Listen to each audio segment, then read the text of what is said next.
January 29th at 2 p.m. Eastern time. My guest will be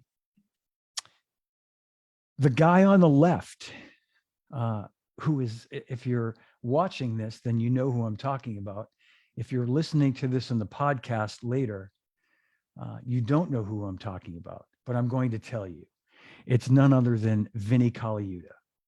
That's right. I said it. Vinnie Colaiuta will be my guest this Saturday, January 29th, 2 p.m. Eastern time, 11 a.m. Vinnie time. And it's going to be a lot of fun. Who knows what we'll talk about? It could be entirely about food. You never know. But it's going to be a hoot, no doubt, to have my old buddy Vinnie on the show. So make sure you tune in for that. Again, I'll remind you again that it's this Saturday, January 29th, 2 p.m. Eastern time, live from my drum room. Will feature none other than Vinnie Colaiuta. So very excited about that. And yeah, I think that's really all the housekeeping I have for the moment anyway.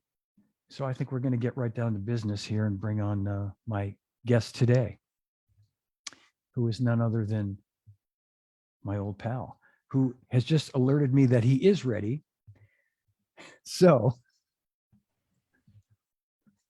without further ado, please welcome Shane Kinney, Drum Center of Portsmouth. Can you hear me? I can hear you. All right. And you can hear me. Yeah, loud and clear. Great. That is a sharp, sharp, sharp piece of garment you have there. I know where you can get these too. Yeah. I know the place. You know a guy. I know a guy. And I'm proud to say, and I bought this shirt, Shane. You were, I think, were offering to send it to me. And I said, please, I love that red shirt. Please include that with, I think I was buying some snares and a couple of drum heads or something from you, or a Kelly shoe system. And anyway, I proudly wear this shirt, even when I don't have you on my show. Yeah, well, thank you. My father has a few of those, and he wears them all the time. I just, speaking of dads, my dad, when I worked for Zildjian, I had him like you. I had my dad all hooked up with swag. He had a favorite Zildjian baseball cap that he wore everywhere, and various T-shirts and maybe even a jacket or two. And he would always tell me, he'd say, I was at the supermarket the other day and I was wearing my hat, and you'll never guess what this guy asked me. He said, "Are you a drummer?" and I'd say, "I wonder why, Dad. I wonder." Yeah. No, that's great. It's good to keep our dads in good swag. So. Yeah. Now, is that star logo head the original logo head on that kit? No, it's not. It's a repro. I bought the iron-on, whatever you call it, transfer. Okay. Decal. I mean, I've seen so many MIJ kits come in from that era, and never has the logo head on it. I know. In my first set that I've told this story now that I got almost 50 years ago through the Sears catalog, had no logo at all. Yeah. Just a plain white head, and it was a star kit. And I've seen, in the various on Reverb and some of the Facebook pages, you do see kits with this, which looks to be the original star logo, but it seems really, really a rare, sighting to see that. Everybody was taking the front heads off and the bottom heads off the toms. So the hoops are always missing. The heads are always missing. Mine was a Blackjack. So that was my first kit. So I can't remember. It was Pearl or Tama who made it. But so yours was new out of the Sears catalog? Yes. Yeah. So mine was, we bought that used. My school raffled it off. I didn't win it, but one of the other guys did. And he said, well, I'll sell it to you for $50. And I got that. And it was a red sparkle, 12, 13, I think 12, 13, 14, 16 with a 2-rail mount. It was horrible. Like, we would change the heads and then all the swivel nuts were popping then. So that was in 1988. And so they were 20 years old at the time. Yeah.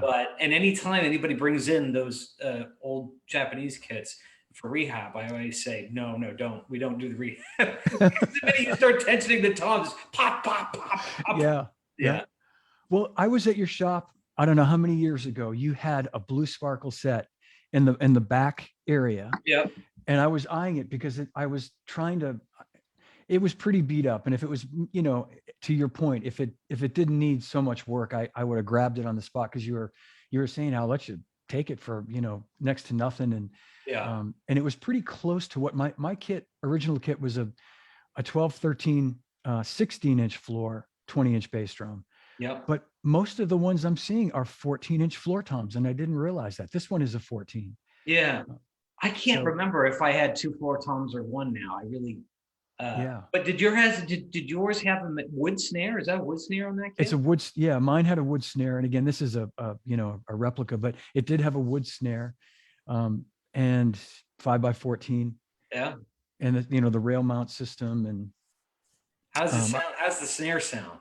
the snare sounds actually pretty good. I remember Weckel talking about years ago using a drum like that on some recording, and he was so pleased with it.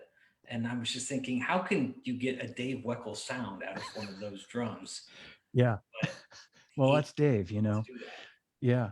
You know what I was going to say too, Shane, is when you mentioned Blackjack, when my dad, before I got that Sears kit, there was a department store called Leechmere. I don't know if it was around. Oh yeah, yep, You remember Leechmere? sure. And there was one up in Beverly, I think it was Danvers, Mass, which was, you know, north of where I grew up in Melrose. And my dad and I would go there on Saturday, and they had a music, you know, remember when like department stores had like a music department, and they Mhm. had actual drum sets and guitars, and they had a Blackjack drum set up.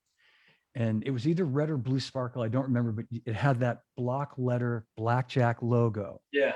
And I lusted after that drum set. And you know, I'd say to my dad, it was like probably $150. Yeah. And my dad, it's just 1971, 72. And he'd be like, you know, you don't know how to play the drums. What do you want a Right. drum set for? You know, but Dad, I'll learn, you know. And Yeah. I finally wore him down to the point where he got me the Sears set. And so anyway, yeah. And you great never memories. look back. And I never looked back.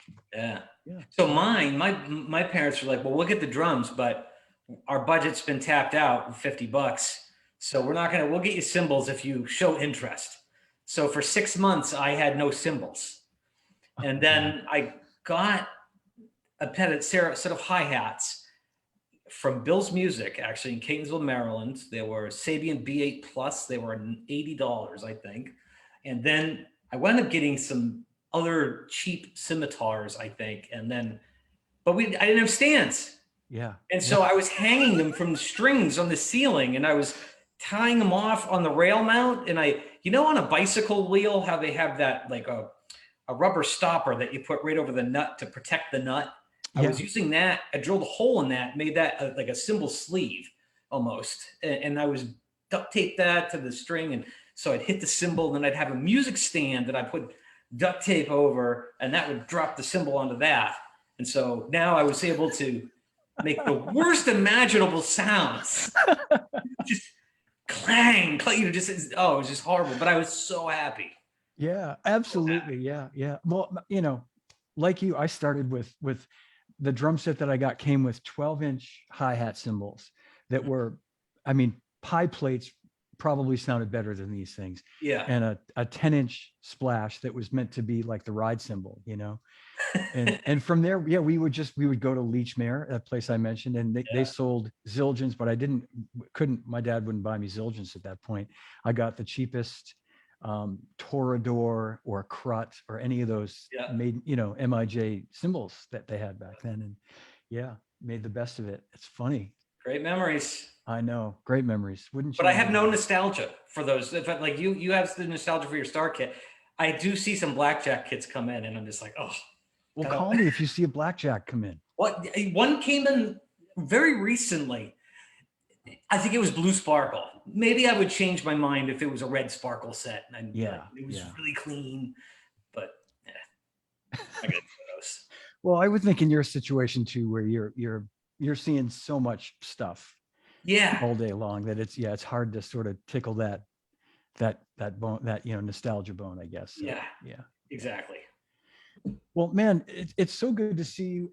And sorry, I got to make sure I'm finding that if I move away from my microphone, you can't hear me. Who'd have thunk it?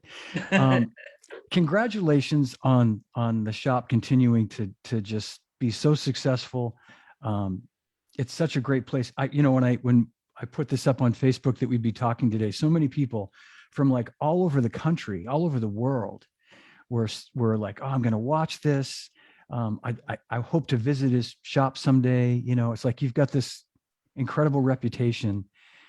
So congratulations, and well deserved, knowing you and being there and seeing the shop. There isn't a day that goes by that I don't have just tremendous gratitude and feel so incredibly grateful for, um, what we have been able to achieve. It's like it's the most rewarding feeling in the world to know that what we've done has really touched so many people. And I can't believe it, honestly. But yeah, like you said, we have people coming from all over the world all the time. All the time. We'll get people flying in from all over the country. I think we've got a group of people coming in from Tennessee. I think there's 8 guys in a van. They're going to drive 24 hours. They'll be up on Saturday. Wow. Crazy. Yeah. Yeah. Just make the pilgrimage. And they're coming. Have they said specifically, like, we're coming because you're the only guy that has this blah, blah, blah that we've been looking for. We can't find it anywhere, or just the selection that you have? Or I'm just curious, like or just because they just want to see it because they've seen pictures of what it looks like there. And all of the above. I think, above, really they've seen our YouTube videos, and that's really how we've been able to connect with so many people over the years, is just with our videos. And, and then on top of that, you've got the largest drum store in the world that happens to have a ton of gear, and there's no sales tax. It's just, it ticks everybody's boxes. Ding, ding, ding, and people want to come. And the people don't work on commission. We like to make recommendations based on what we feel is going to be best for them. Seems to be working.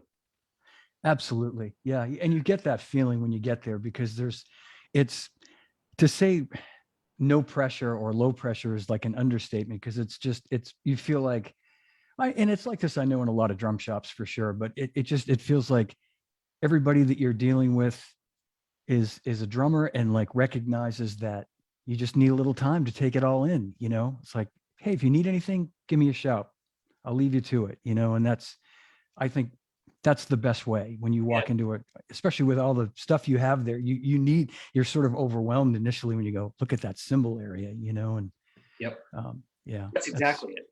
I mean, when there's so much to take in when you see the place. And for those of you that are watching this, I haven't seen the store. It's almost 20,000 square feet of on 3 different levels of just drums. And there's a museum of vintage gear. And then it's just so vast that if you walk in, it's just a sensory overload.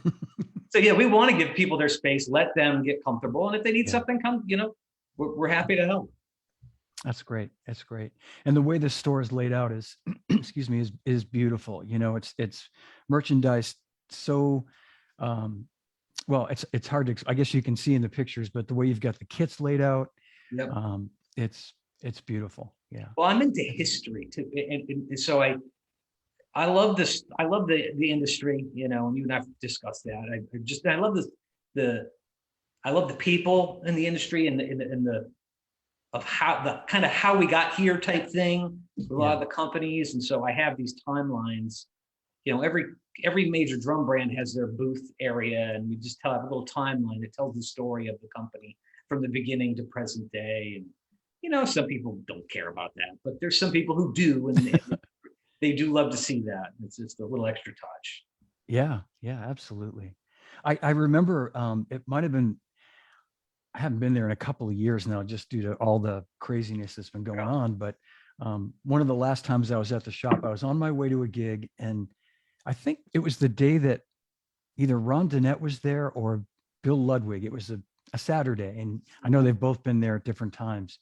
Yeah. But I was looking to buy a a China cymbal, an 18-inch swish or I something remember. yeah, from any brand. And I just want people watching this, and maybe they won't be surprised, but you personally helped me, and like, I didn't expect that. You were like, you're like, come on, come downstairs, and you basically let me go through every china in the store. And there were, I mean, there were probably hundreds when you think of all the different brands, and you're Yeah. like, just take your time, I'll be right here if you need me. Just, Yeah. that was amazing. That was, Yeah. yeah. We weren't successful that day, were we? Did you get Yeah, us? we were. You were? I ended up with a used, believe it or not, I ended up with a used Zildjian, Mm-hmm.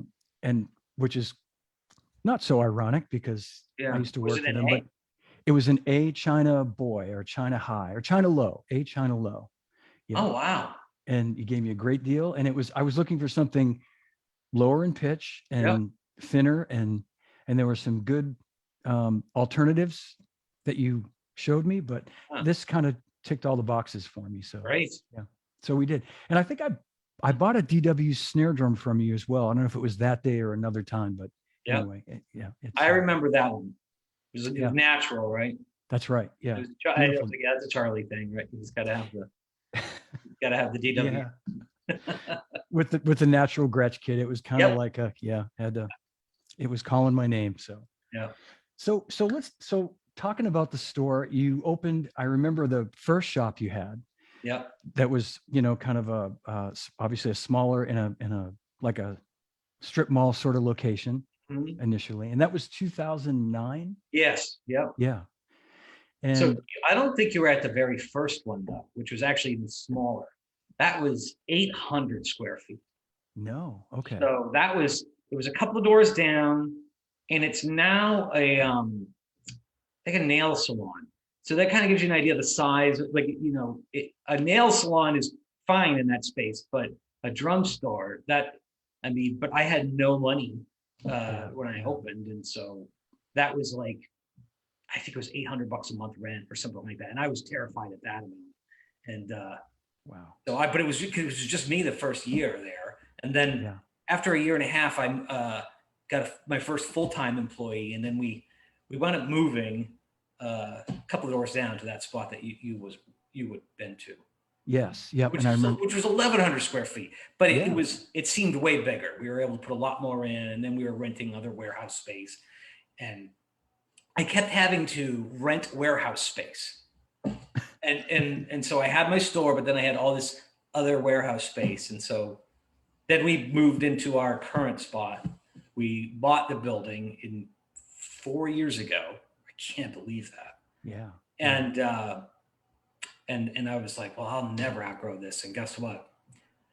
We're outgrowing it. We're renting warehouse space again. We're right back to the same problem that I was in the other spots. wow, I can't believe it, Shane. No kidding. Wow. It's nuts. It's Wow. nuts. I Well, never could have imagined this.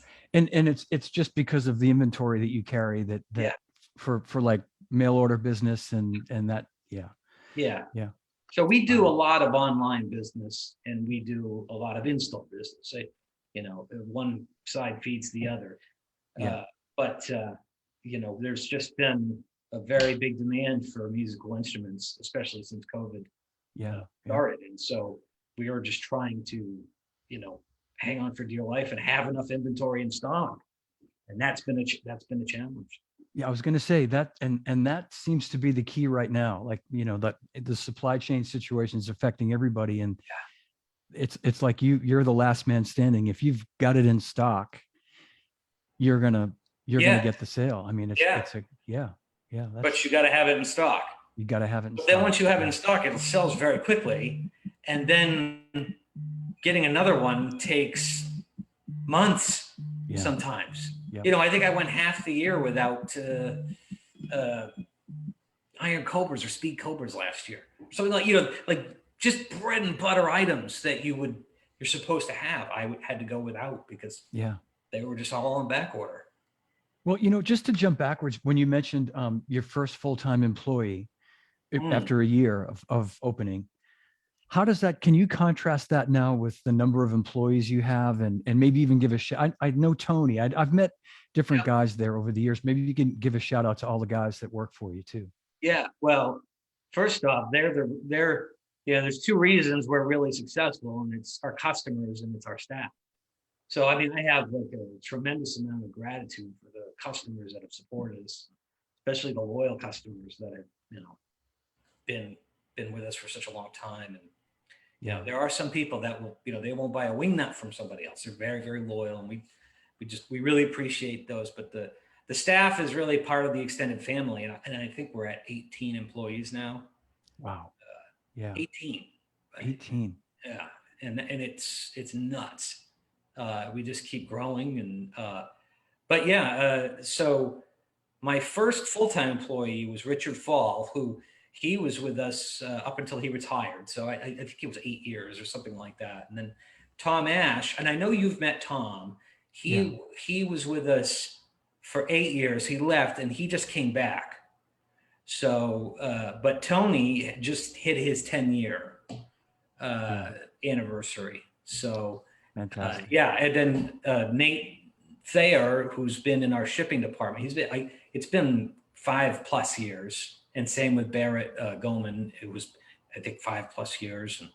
And we've got Tom O'Connell has been a couple of, through 2-3 years now. It's crazy how long it goes.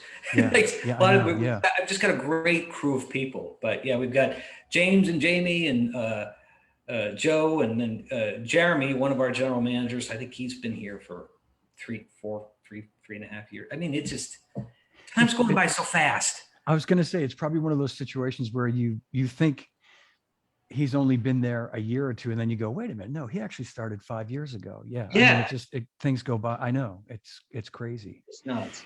And that's, I didn't realize you had a staff that big. I figured there was probably 6 or 8 people, between sales guys and and the like fulfillment, the online business. But right.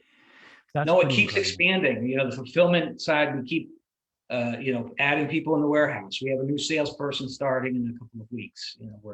We're always one person short. It doesn't seem to matter how many people, but it's just like, if we had this one more person to do this, that. And so, of course, finding staff is a challenge. And I think that, you don't get to be at our level by doing the wrong thing over and over again. And I have a certain way I like to do things, and I have a certain vision of excellence that I expect from myself and everybody else that works there. You really need to know what you're talking about, and you need to show up with your head on, and you need to be accountable. And sometimes that's hard to convey to drummers. Yeah. I had to learn it. Yeah, exactly. Yeah. I had to learn it. But so it's hard to find those people. It's a needle in the haystack kind of thing to find an employee that has all those things and the passion for drums. Right. Because you got to be into it. You got to be into it. Yeah. You got to be into it. Otherwise, you might as well just go work at Leechmere. Well, right.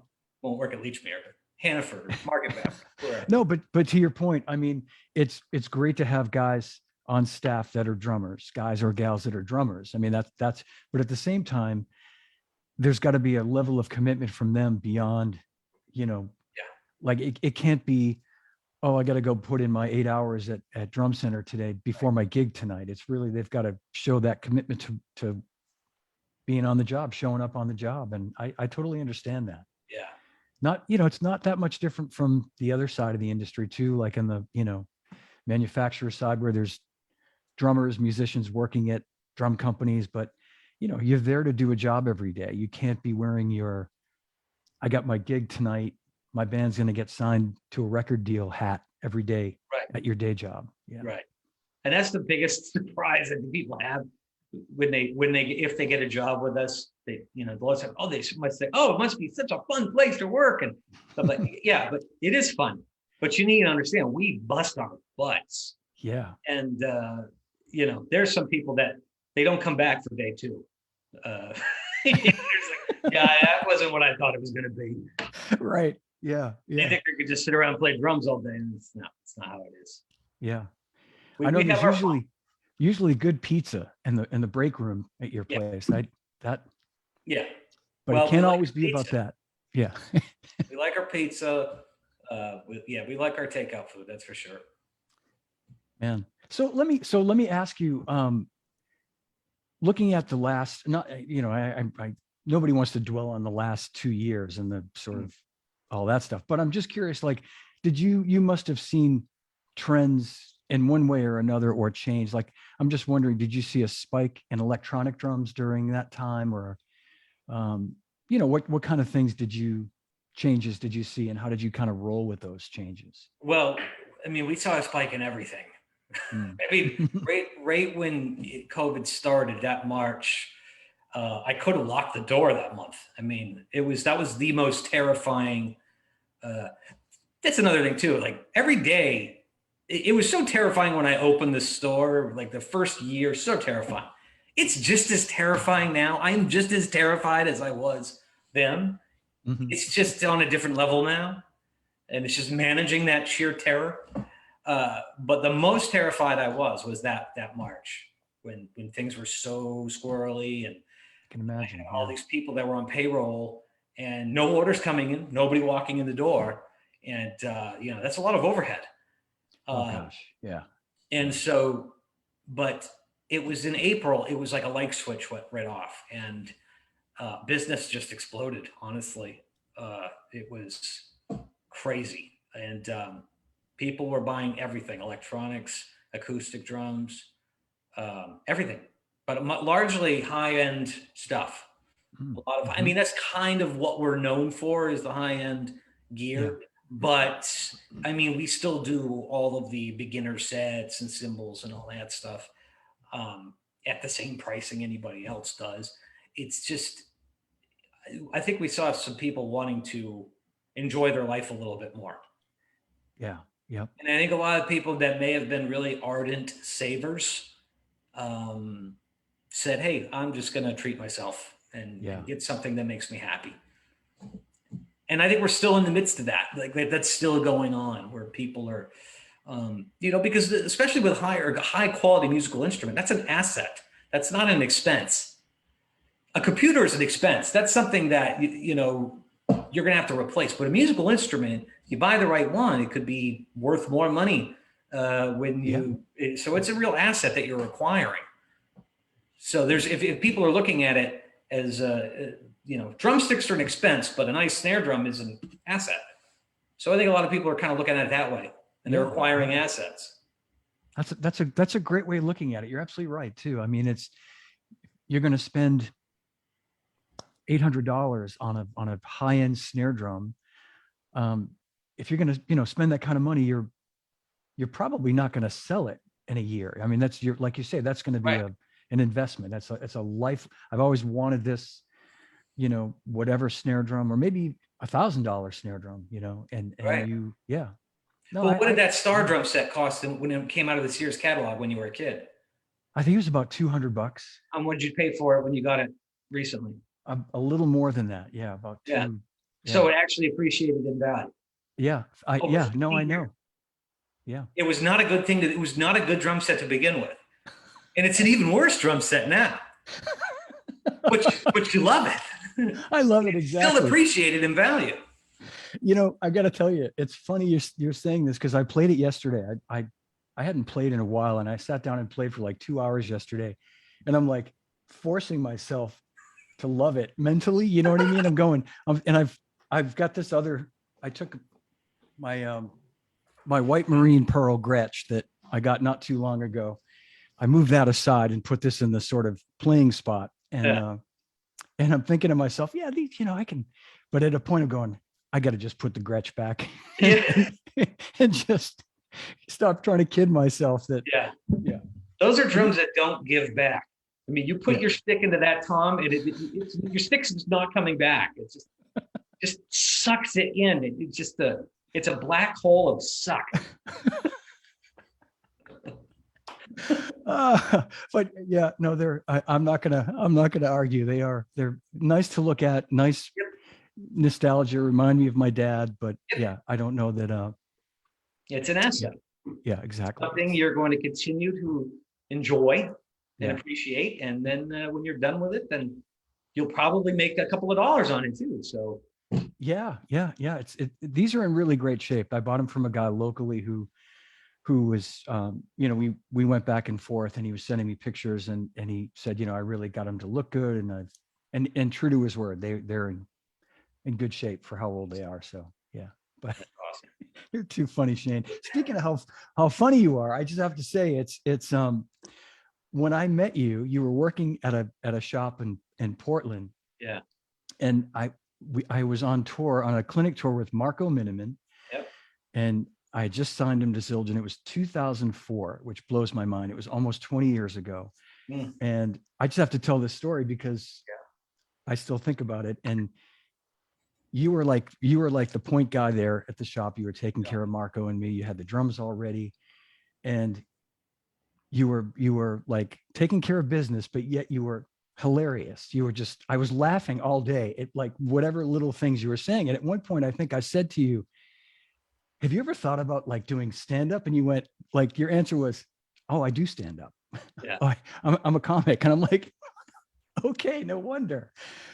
But I don't imagine you have time to do that these days. No, I did it for 10 years. And it's funny to hear you say that, because that's just not who I am now. Yeah, I know. No, I'm not the guy really that's serious. When I go to work, I'm just like, get work done. But I do remember that guy that you were talking about. And yes, I did comedy for 10 years and worked the road, and loved it. And I loved it until I didn't. And then once I was doing, working in a drum store and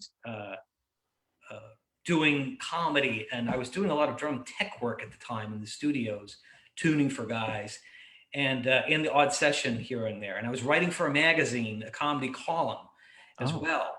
So I had all these irons in the fire, and then I said, how about I focus on one thing?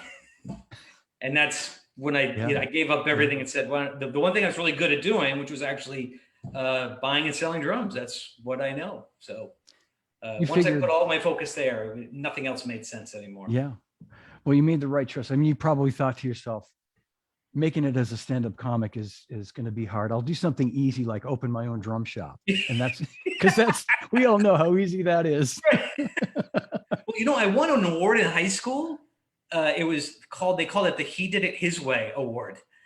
It didn't make sense to me much then, but it does now. That I think it speaks to the entrepreneurial spirit that I have. Yeah. I just always carve my own path and do it my way. And sometimes it works well for me, and a lot of times it doesn't. But comedy was brutal. Brutal. But you learn from working retail for nearly 25 years and doing comedy for 10 years. I can read people really well, you really learn how to read people, read situations. And it really equipped me for life well, I think. And I learned a lot from some of the best comics though, too, because that's, the best comics are the ones that work the hardest. They're the ones that aren't partying every night. They're the ones that are waking up early and they're writing all the time. And that's how I am with work. I'm up at 4 or 5 in the morning sometimes, and I'm just plowing away at work. And although I'm getting better at that, trying to work, trying to keep it under 70 hours. I can imagine, because I know I've contacted you at some odd hours, and I'm always blown away by getting a text right back saying, let me let you know in the morning, it's like 9 o'clock on a whatever night. Yeah. Hey, Shane, I had this question about should I be using these wires? And you're like, I'll see if I have them. I'll tell you, it's. Yeah. But sometimes you send texts, and those are hard because those I don't have that in my email. And so like, I forget that, I need to check on some of this for this person because it was a text.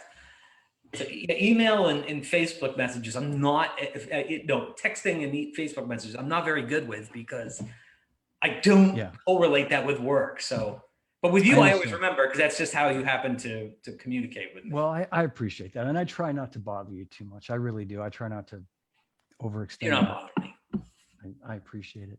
Yeah. So to jump back a minute, just to talk, I was actually, I made a note to ask you too. One of the few actual notes that I make in terms of like acoustic, I'd just be curious to know what you're seeing now in terms of acoustic versus electronic kits that you sell, like Mm. the ratio or roughly what that looks like. I'm a really bad guy to ask because everything I've been told, electronics are half of the market now. Yeah. Um, that's definitely not the case for me. We still do way more acoustic kits, although we sell a lot more electronics than we ever did. The problem, or what I'm seeing happening, and I do see this as a problem, is that a lot of the entry level sets that are selling now are electronic Yeah. sets. Yeah. And I don't have any data to support this, but I feel like it would have a higher attrition rate with electronic drums because I don't, you look at your Star kit and you go, oh my God, it arouses these memories. And I don't see how you could look at a $300 electronic kit 20 years from now and have the same feeling. Yeah. It looks like a DVD player or something, it just doesn't Yeah. have any passion or soul. So that scares me. Yep. But it is what it is. But I have very strong opinions in case you didn't know. But I always say, don't start with electronic drums unless you have to. But I would prefer somebody to learn how to move air with acoustic drums. I think because that gets people more excitement, and it makes things electric. Yeah. Yeah. I would But totally agree with that. Yeah. yeah, Yep. I think of myself just being an old, dinosaur when it comes to that stuff. But I think that actually learning to play the instrument, I'm sure kids are learning to play on electronic sets. I have no doubt about that. But I think that what's missing, not with young drummers, but with just drummers in general, is playing dynamically. And I think it's even as good as the electronics are getting now. Certainly the high-end electronic kits, they're more dynamic, but I don't see how you could really learn to play dynamically on an electronic set, like from scratch. I think. I think you can now, if it's a good enough set. If it's a good enough set, yeah. It has to be a good enough set. Yeah. If it's a Yamaha or a Roland, in Right. that $1,000 price range, something like that, that tends to do the job. I mean, the way I kind of look at it is like with fitness equipment, you've got your free weight dumbbells and bars, and then you have the Nautilus type equipment. That's kind of what electronics are. They're not as good as the acoustic, but they still are very effective for a certain group of people. So electronics have arrived. They're not going anywhere. They definitely serve a purpose. And if you want to be a professional drummer, you need to know it. You need to understand it. Mm-hmm. And so, there's definitely definitely a need for them. Yeah. Especially in today's music. But I'm not surprised that you said that you're still selling more. I'd heard the same thing. I mean, when I was still working in the business, gosh, almost 10 years ago now, we were hearing that electronics had eclipsed acoustic drums, that, Roland, and I think Roland being the bigger electronic drum company at that time anyway, that they were selling more kits than the acoustic drum companies. And I didn't dispute that necessarily, but I just wondered how those numbers played out in terms of, like you say, are there a lot of beginner kits going out the door? I mean, at that time, it was probably a lot of high-end kits. And I think it was probably guys my age that had stopped playing for a while, wanting to have a kit at the house that was quiet. But I don't know that those were, I guess what I'm trying to say is I don't know that those were really truly reflective of what the industry was at that time or now, And I think a lot of those electronic sets that are selling are going through channels that we're not even aware of, like Amazon or something like that. You know, because a lot of these beginner drummers, they've never walked into a music store. They don't know what a music store smells like. And that's really the whole crux of why my store looks the way it does. Is I, as a kid, loved music stores. I loved walking into a music store and just smelling it, in the paint and just everything. I just loved being in a music store. And that's what I want to have people experience when they walk into my store, is just this, wow. You don't get that out of an electronic set, especially if you're, let me research on Amazon what the best electronic drum set is for $400. Mhm. That scares the crap out of me, because you get that set and you get it home and it's just like, it's like a Keurig coffee pot or something. It just doesn't, you know. Yeah. I hope I'm wrong. But you know, there are times when people get out and say, I started on this and then I found you and now we've come to you and I'm yours. And then they become customers and students. And there's that. That's good. Yeah, no, that's, I think that's a great way to look at it, Shane. And so when you started your own, when you opened your own shop, you started your own business, you obviously had a strategy, you had a sort of philosophy on how you were going to approach. I mean, such a competitive business, a lot of great drum shops out there. Yeah. And you really, I mean, in a pretty short period of time, just kind of, you know, rose up the ranks, so to speak. Yeah. And what was your kind of philosophy, if as it were, to I mean, I know service was a big part of it. Yeah. Yeah. It was survive. That was the philosophy. That was survive. But no, it's really this simple. Just to do the right thing. Yeah. You know, like Yogi Berra said, just hit them where they ain't, and do the right thing, do right by the customer, and it just it grew. But you know, we got lightning in a bottle there with YouTube. You know, when we started doing videos in the beginning, nobody was. I mean, Memphis was doing some cymbal demos, I think, at the time.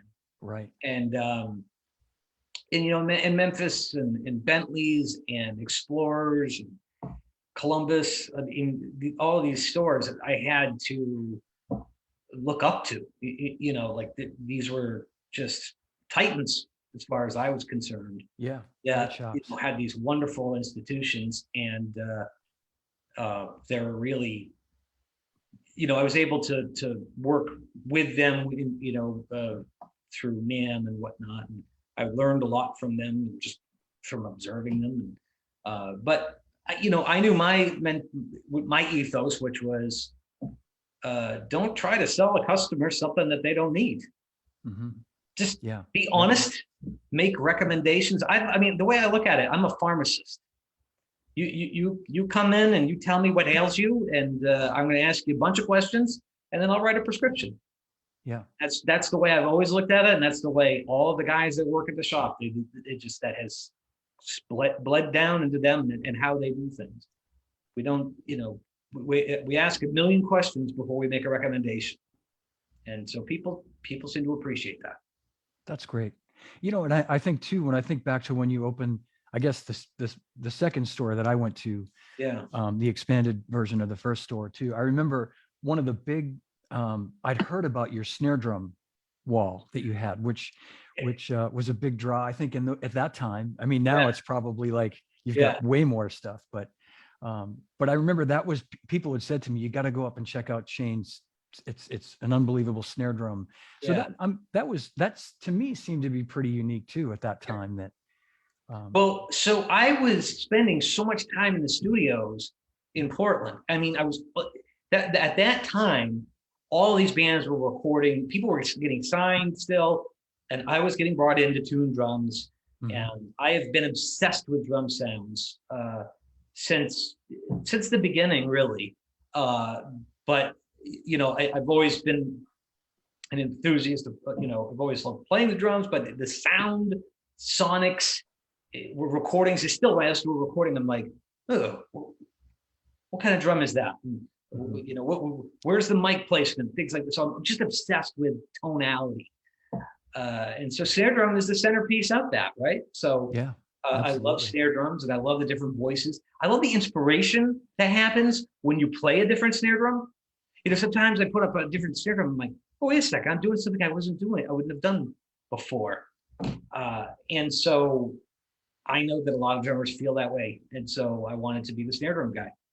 And that did not take long to become the snare drum guy. Yeah, no, it was great strategy, brilliant, because like you say, you can as a drummer, you can change the sound of your kit simply by changing your snare drum, and it really will, the toms and bass drum and everything else, cymbals will be the same, but it really will alter the sound. It'll like you say, it'll inspire you, it'll make you play differently, and yeah, it's a great philosophy. And you say you could change the sound of the kit, but you could change the sound of a song with your snare. Right. Yes. I remember doing this session and it was a ballad, and the engineer said something's not right.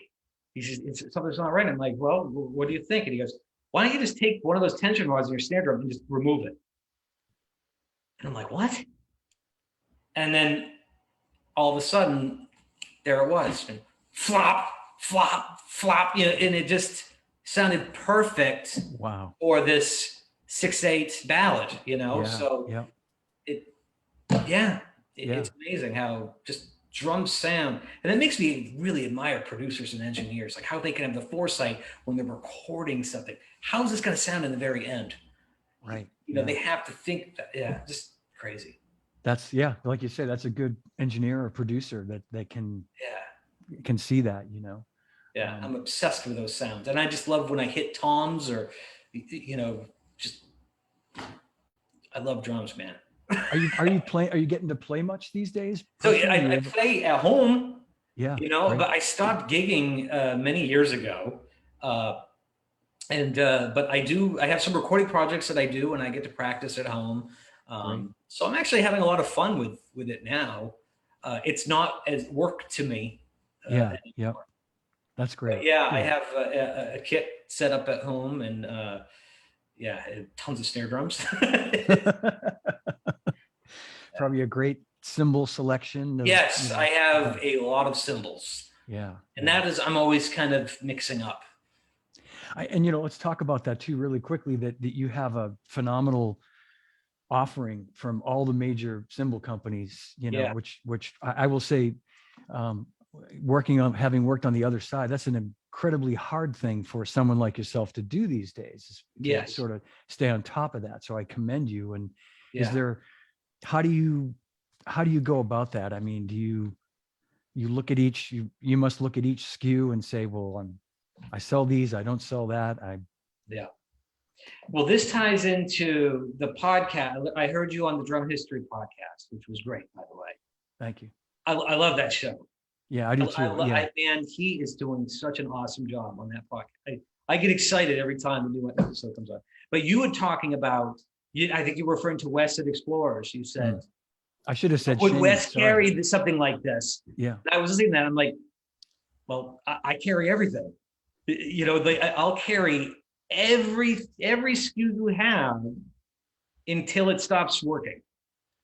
So, because what you were referring to was a time when a dealer was trying to service his local market.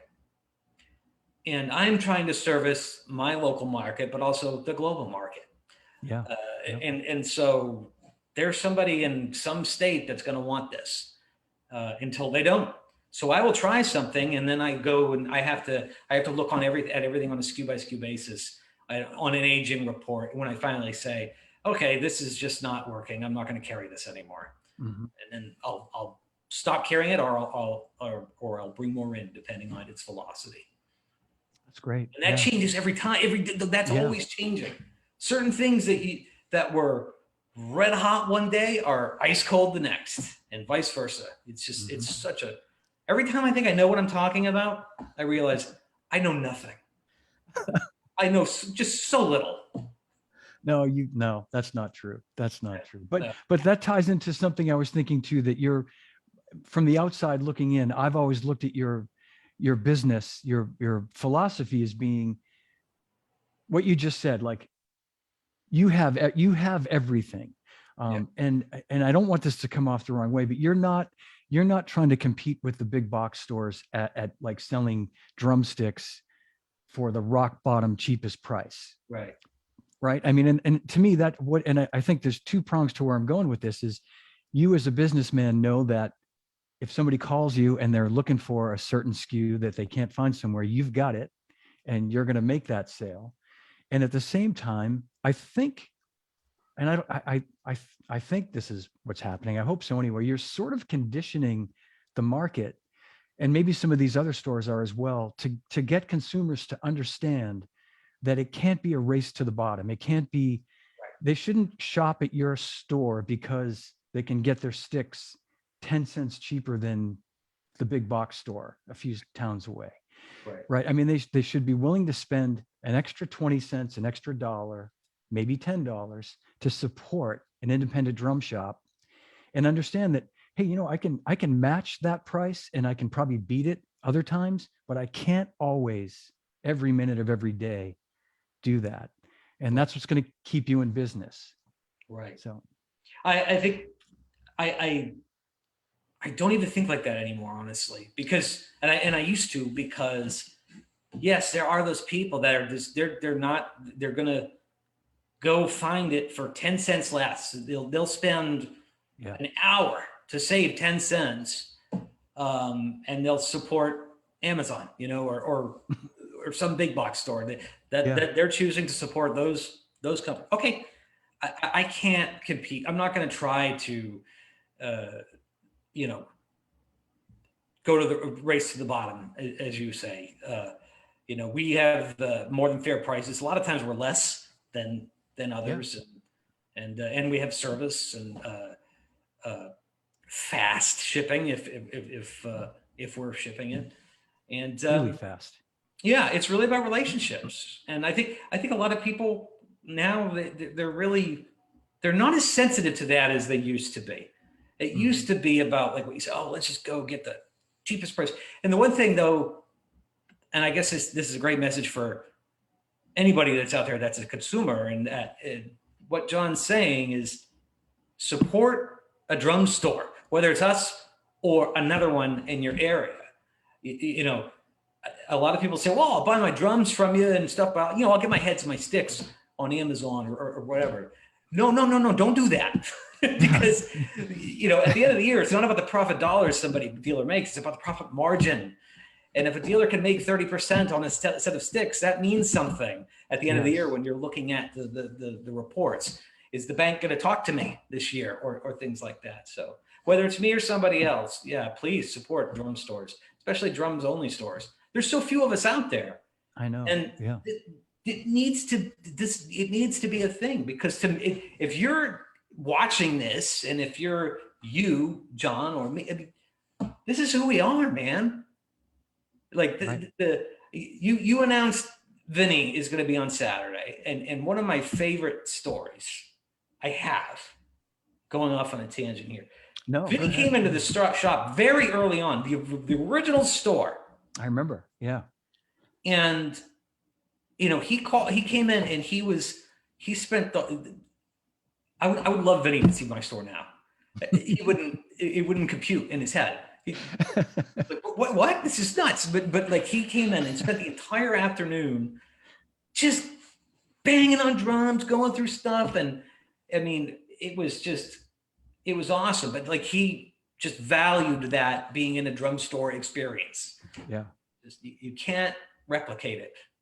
No, you can't. Exactly. And that's a great example of a guy that, you know, this superhuman drummer that we know and love, that still loves to come to a drum shop and just touch stuff and hear stuff and you know, not order or not, you know, you can't do that with Amazon. Amazon's great for a lot of other things. Yeah. But, like aftershave. Yeah. Books. Books, exactly. Books. Yeah. But no, I know. And I wanted to touch on that because I see how you run your business, and I commend you for that, for not getting pulled into that sort of vacuum of like, I've got to be, you know, you're not advertising saying shop at Drum Center of Portsmouth. I get the cheapest prices and I'll, you know, Yeah. and I think that's, you know, everybody was doing that for a while and we've seen the fallout from that. Right. Well, Yeah. 20 plus years of doing this, I've seen the price leaders come and go. You know, these Yeah. stores come out and they're, oh, wow, they're selling it, everything for, you know, they're making sales, but they're not making a profit. You can only do that for so long. Right. And they go away. And it was a lot worse a long time ago. I think it's gotten a lot better. But man, it was a thing. And yeah, I don't even pay attention to it. That's great, Shane. And I think as a tribute to the job that you do, your customers are, you know, they've learned now that there's a price. I shouldn't say a price, but value means something. Yeah. You know what I mean? It's a quality quantity situation. And yeah. And we believe in putting the value out there with our videos. Like we're providing a real value with our knowledge and our experience to people all over the world that can't get that. So, you know, some people can't get it in their region. And so we're providing a lot of value. And a lot of people choose to reward us by giving us business, you know, for those videos. So it really works both ways. And I was going to mention too, you guys are one of the few shops that are still, you know, like doing clinics and master classes and events. I know, you know, notwithstanding the last couple of years, but where a lot of people have sort of walked away from that, you guys you still see a value in bringing Todd Sucherman in or any great drummer like Todd to come in, and Simon Phillips, I know you've had there, and that's great. And you'll continue to do that. You that's still part of your philosophy for the store, right? Yeah, we've got John Tempesta is going to come in May, I think. April or May. Oh, great. And we also have to reschedule Dave Maddox because he was right when COVID hit, he was supposed to do a clinic. So I'm going to have to reschedule Dave. I remember that. Yeah, we're definitely going to do clinics again because again, I remember seeing Dennis Chambers at Baltimore Drum in the 90s. And I grew up on a dirt road in Maine, and I knew who Dennis Chambers was through catalogs, but I'd never heard him play. And it just changed everything. Like I just remember my mind was blown. And I love seeing that with people. When people are at a clinic and they just are so inspired, that makes me feel full and complete, you know. That's great. You know, I want to apologize to people watching at home because I've sort of, there's been some great comments, which you'll see later, Shane, and some questions that we've just had such a great engaging conversation. I haven't really been spending much time on there, but our friend Mike Ferris says hello to both of us. Big love, guys. Mike, good to see you, brother. And there is a question from Perry Curtis, question for you, Shane. What snare drums and drum sets do you personally own, use at home and elsewhere, and consider your keepers?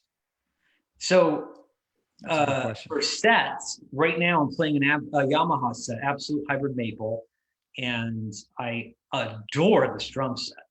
But I still have my Sonar designer kits. My heart is with Sonar. I just love Sonar drums. But right now I'm flirting with this Yamaha kit, which I adore. But you know, at this point, nothing is a keeper drum set wise. You know, I'll hang on to them, but everybody's making such great kits now. Yeah, right. You know, like it's amazing. There's such great stuff out there.